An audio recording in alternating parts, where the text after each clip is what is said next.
going on, chat boobs? We're all losing our mind out here in quarantine. But have you taken a minute and thought about what the world would look like after this coronavirus outbreak is over? Well, the decisions our society and governments take in the next few weeks will most likely shape our world for years to come.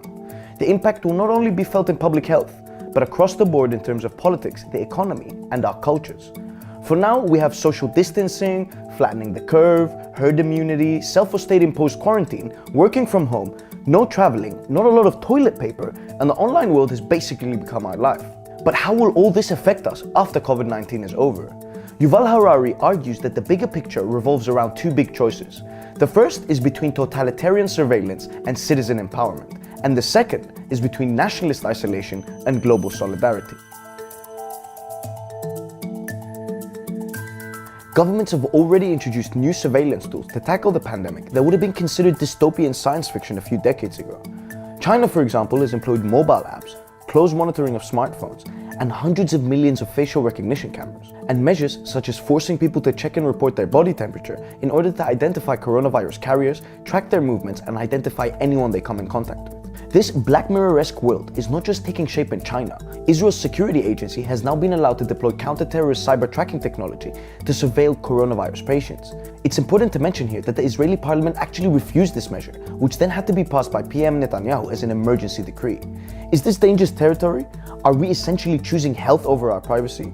And it's also a question of the type of privacy we're giving up. Harari warns of a dangerous transition from over-the-skin surveillance to under-the-skin surveillance. For example, he describes a hypothetical scenario where we're all forced to wear biometric bracelets that monitor body temperatures and heart rate 24 hours a day. Now, the theoretical upside is that with this kind of system, authorities would know that you are sick even before you do, and they would also know where you have been and who you have met or who you've interacted with. So chains of infection and disease transmission could be drastically shortened. But it's not all peachy, because the government would also know what happens to your body temperature, blood pressure, and heart rate every time you watch a video or do anything really. A system like this would basically give authorities access to information about what makes you cry, laugh, and what makes you angry. It would basically be like Cambridge Analytica on steroids. And even if such measures were only used during an emergency, history has shown repeatedly that emergency decrees can often be extended well beyond what was initially intended. Harari explains that we can avoid such a situation if we take a look at the examples of Taiwan, Singapore, and South Korea. He argues there is greater value in having a self-motivated and well-informed population that has reciprocal trust and transparency, rather than an ignorant and over-policed society. Globalization has in many ways been undermined by the coronavirus epidemic. Harari points out the importance of choosing global solidarity rather than nationalist isolation. Now, global solidarity can occur on three levels. The first is medical, and now I'm quoting Yuval Harari. He says, countries should be willing to share information openly and humbly seek advice, and should be able to trust the data and the insights they receive. We also need a global effort to produce and distribute medical equipment, most notably testing kits and respiratory machines.